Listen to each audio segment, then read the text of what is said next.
Shalom. This week we will be concluding Sefer Bamidbar, Book of Numbers, with the double portions of Matot and Masei. Next we'll be starting the Book of Devarim, the exhortation, the final words of Moshe Rabbeinu to his beloved children of Israel. The last 5 weeks of his life is what we'll be reading in the Book of Deuteronomy. Now, the first of our two portions, Parashat Matot, begins with laws pertaining to vows and oaths. And all of these laws are very complicated and they're elucidated in the oral tradition. And from these verses here in the beginning of Parashat Matot, there are many, many details and many situations that our sages discuss the exact laws pertaining to vows. Make a long story short, neder is a vow which really has the power person has the power to make something holy, to declare a status on something. And a shavua, an oath, is a question of an individual taking something upon himself, requiring one to perform an act.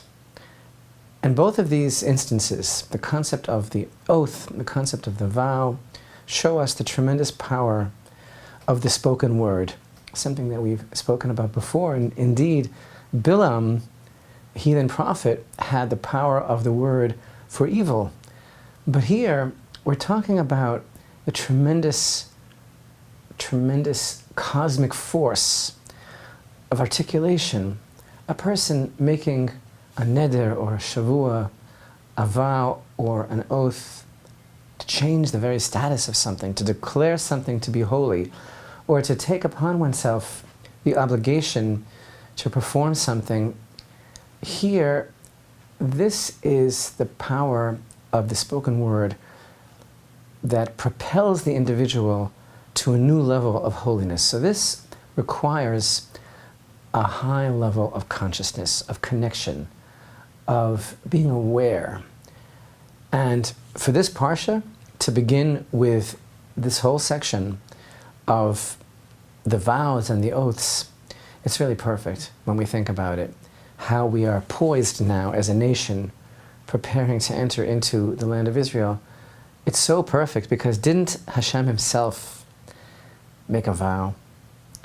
We find it in Exodus 33:1, we find it in Numbers 14:23, we find it in Deuteronomy 1:35, 10:11, and 31:23, and of course, I'm referring to the vow that God himself made to bring them into the land that he swore to their fathers. So how perfect is this?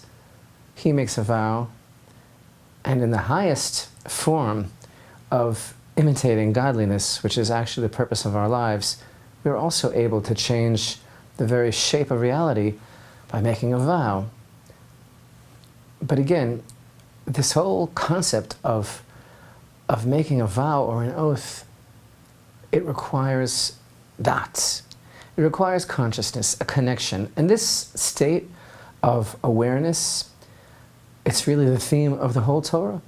It's the theme of our lives. It's certainly the theme of going into the land, this connection, this consciousness, this awareness.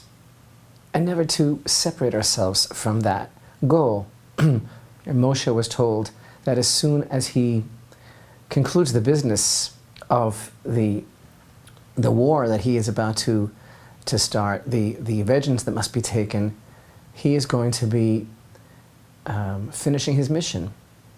And yet he did not hesitate or tarry at all. He immediately sought to fulfill God's commandment and to begin this operation that we read about in the beginning of this Torah portion because of that consciousness and that connection. And this idea, it's not just a state of mind, but it's also a state of being. It's a state of reality. And the opposite of this connection that would allow a person to change the very status of life, to make an oath, to make a vow, is a certain type of manufactured or a fabricated state of denial.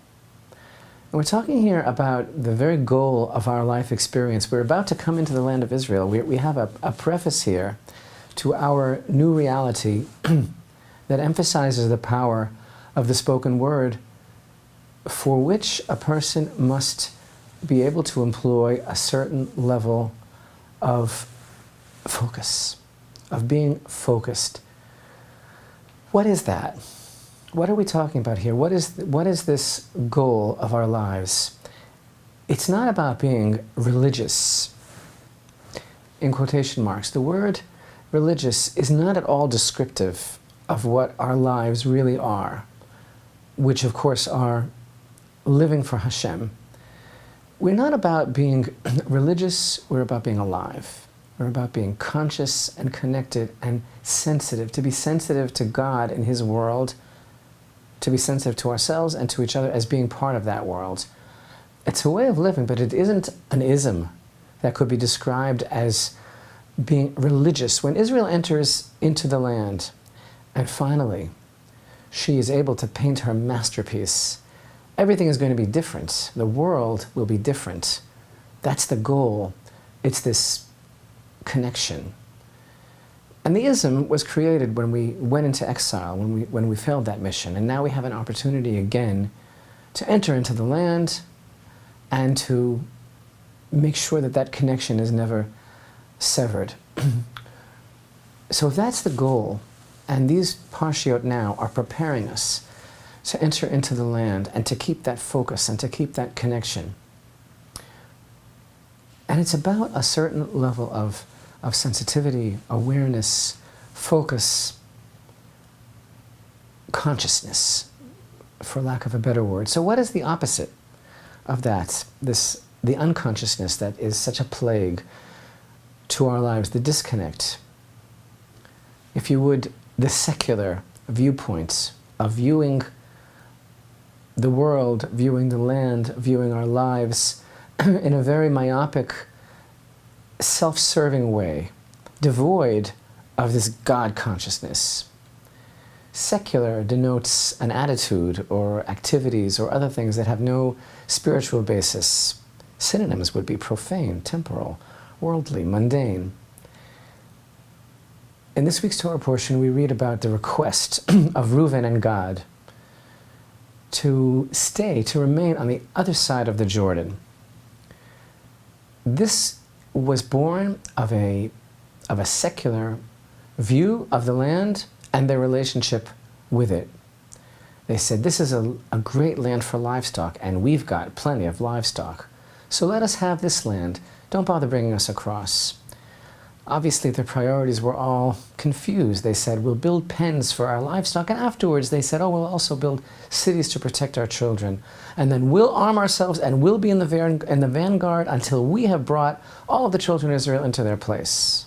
And Moshe responded, okay, if you do this, if you arm yourselves before Hashem, and every armed man shall cross the Jordan before Hashem until He drives out His enemies from before Him, and the land shall be conquered before Hashem, then you shall return Hashem. Remember Him? Is that what you meant? Then you can do this. It's possible to be in Eretz Israel, but to have a godless attitude, and how much more so outside the land of Israel. The connection, the equation of our lives, of being in Hashem's world, doesn't work unless it's before Hashem. And now, in these final stages of preparation, this is our focus and our emphasis, not to lose that connection, not to fall into that worldview wherein we're only here for ourselves. Now, in Parashat Matot-Masei, in our second Torah portion, we review the stops and starts, all of the way stations, all of the journeys along the way to this point. And it's always from here to there, and from there to here. The next destination is always influenced by where we've been. And all these journeys that are mentioned, of course, many of them were added on as a result of the sin of the spies. So is this really the place for nostalgia? Yet we have this immense feeling of God recounting all of these way stations as a type of nostalgia.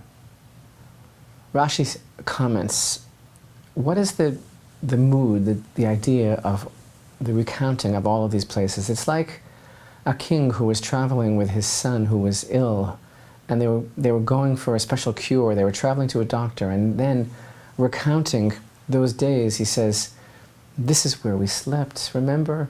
This is where you didn't feel so well, your head hurt you. This is where this happened to us, this is where that happened." It's like God himself now, in recounting all of these journeys, is feeling so moved by it, now that it's behind us. And now in chapter 34, we come to the borders of the Promised Land. And this theme of consciousness, of focus, of connection. Don't forget about me. Don't make the mistake of Reuven and Gad. Don't forget about this connection.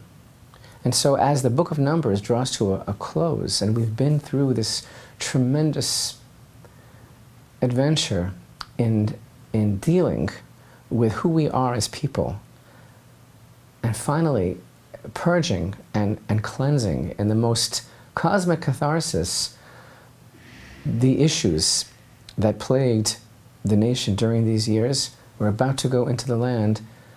Parashat Matot draws to a close with the mentioning of the ultimate connectors of this consciousness, the ultimate non-secularists, the ultimate example of the consciousness that we seek to come into the land.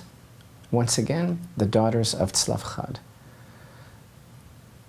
We read in chapter 27 last week, in verse 1, about the daughters of Tzlaf-Chad.